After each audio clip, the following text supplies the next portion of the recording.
এসআইআরের চাপে গঙ্গায় ঝাঁপ, অল্পের জন্য রক্ষা বিএলওর। হুগলির শ্রীরামপুরে এসআইআরের চাপ সামলাতে না পেরে গঙ্গায় ঝাঁপ দিয়ে আত্মহত্যার চেষ্টা করলেন এক বিএলও। ফেরিঘাটের কর্মীদের তৎপরতায় প্রাণে রক্ষা পান তিনি। ঘটনাটি ঘটেছে আজ বেলা 11:30 নাগাদ। শ্রীরামপুর ফেরিঘাট থেকে যাত্রী বোঝাই একটি লঞ্চ উত্তর 24 পরগনার ব্যারাকপুর ফেরিঘাটের উদ্দেশ্যে রওনা দেয়। লঞ্চ মাঝ গঙ্গায় পৌঁছাতেই এক যাত্রী হঠাৎ ঝাঁপ দেন। লঞ্চের কর্মীরা দ্রুত পদক্ষেপ করে তাকে উদ্ধার করেন। জানা যায় ওই যাত্রীর নাম মোহাম্মদ কায়ামউদ্দিন। তিনি টিটাগড়ের বাসিন্দা এবং কাঁচরাপাড়ার একটি স্কুলের ভারপ্রাপ্ত প্রধান শিক্ষক।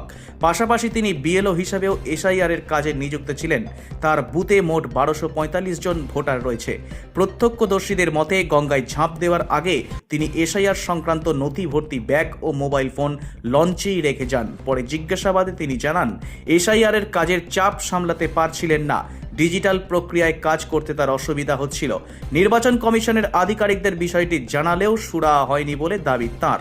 দীর্ঘদিন ধরে মানসিক চাপে ছিলেন বলেও জানান তিনি। আজ সকালে তিনি ব্যারাকপুর থেকে শ্রীরামপুরে আসেন। পরে ফের ব্যারাকপুরে যাওয়ার পথে এই ঘটনা ঘটে। ফেরিঘাটের কর্মী বাবলু জানান, হঠাৎ দেখি এক যাত্রী গঙ্গায় ঝাঁপ দিয়েছেন। আমরা দ্রুত উদ্ধার করি। পরে জানতে পারি তিনি একজন বিএলও। খবর পেয়ে শ্রীরামপুর থানার পুলিশ ঘটনাস্থলে পৌঁছে তাকে উদ্ধার করে হাসপাতালে নিয়ে যায় এবং পরিবারকেও খবর দেওয়া হয়। ঘটনাকে কেন্দ্র করে এলাকায় চাঞ্চল্য ছড়িয়েছে। পুলিশ বিষয়টি খতিয়ে দেখছে। এগুলো বাঁচিয়ে উনি নিজেকে শেষ করছিলেন। মানে কি লঞ্চ চলছিল না? হ্যাঁ, মাঝগঙ্গায়। মোহাম্মদ কায়ামউদ্দিন।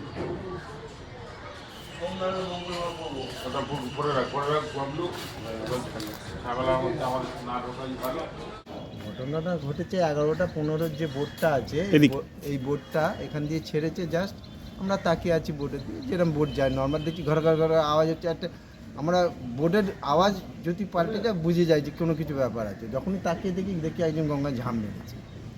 এবার সঙ্গে সঙ্গে যে বোটের ড্রাইভার আছে, খালাসি আছে, তারা ওকে রেস্কিউ করছে। আমরা আবার সঙ্গে সঙ্গে দৌড়ে এসে নতুন জেটি থেকে আবার একটা বোট, এটা কি মাঝগঙ্গার দিকে? মাঝগঙ্গা পুরো একদম। আচ্ছা, তারপর আবার একটা বোট নিয়ে আবার গেলাম। গিয়ে ততক্ষণে মোটামুটি মাঝি আর ড্রাইভার ওরা ওকে করেছে। আবার আমরা একটা টোটাল প্যাসেঞ্জার বোটে, তারাও ভয় পেয়ে যায় যে কেউ ওরকম ঝাঁপ মারলে পরে। তো আমরা আবার একটা বোট নিয়ে গিয়ে তাকে আবার রেস্কিউ করে নিয়ে এসে শ্রীরামপুর থানায় খবর দিলাম। শ্রীরামপুর থানা আবার নিয়ে যে আত্মহত্যার চেষ্টা করছিল সে তার পরিচয় পেয়েছেন কিছু? হ্যাঁ, মোহাম্মদ কায়ামউদ্দিন বলে নাম ওনার। কি মানে সে এমনি কি? উনি কাজরাপাড়া স্কুলের টিচার ইনচার্জ। মানে বিএলও এসআইআর যে আছে, উনি কি বিএলও? উনি বিএলও। আচ্ছা, এসআইআর এর চাপ নিতে পারছেন না। এত মানে বারবার করে পাবলিককে হ্যারাসমেন্ট করেছেন। ওনার কাছে কি কাগজপত্র ছিল? দেখলেন কাগজ প্রায় 300 থেকে 400 মতো কাগজ দেখছি ওনার কাছে, বান্ডিল পুরো খাতা। কিন্তু একটাই ভালো যে উনি খাতাগুলো টোটাল বোর্ডে রেখেই ঝাঁপ মেরেছিলেন, নিজেকে শেষ করে দিচ্ছিলেন। কিন্তু কাগজপত্র লোকের মানে এত লোককে হ্যারাস করছে, উনি আর চাপ নিতে পারছেন না। সেই জন্য উনি নিজেকে শেষ করে দিতে চাইছেন। পুলিশ এলো? পুলিশ এলো, এসে ওনাকে আবার মেডিকেলের জন্য শ্রীরামপুর ওয়ালস হাসপাতালে নিয়ে গেল। এখন ওয়ালস হাসপাতালে নিয়ে গেছে। নামটা আপনার? আমার নাম মোহাম্মদ বাবলু। এসআইআর চাপ খুব অতিরিক্ত। আজকে লাস্ট ডেট ছিল, মানে ফর্ম আপলোড করতে পারছি না। আমি টেকনিক্যালি সাউন্ড নয়, মানে এটা পুরো সম্পূর্ণ করতে পারছি না। আমি ভোটারদের কী জবাব দেব সেই আত্মগ্লানিতে আমি, এটা খুব খারাপ লাগছে আমার। সেই জন্য একটা এরকম স্টেপ নিতে মানে দুশ্চিন্তা করে। কোথায় কি করলেন আপনি? এই শ্রীরামপুর ঘাটে ঝাঁপ দিয়ে চেষ্টা করলাম। কে বাঁচালো? এই মাল্লাহার নাবিকরা। কোথায় বাড়ি? কোথায়? টিটাগড়।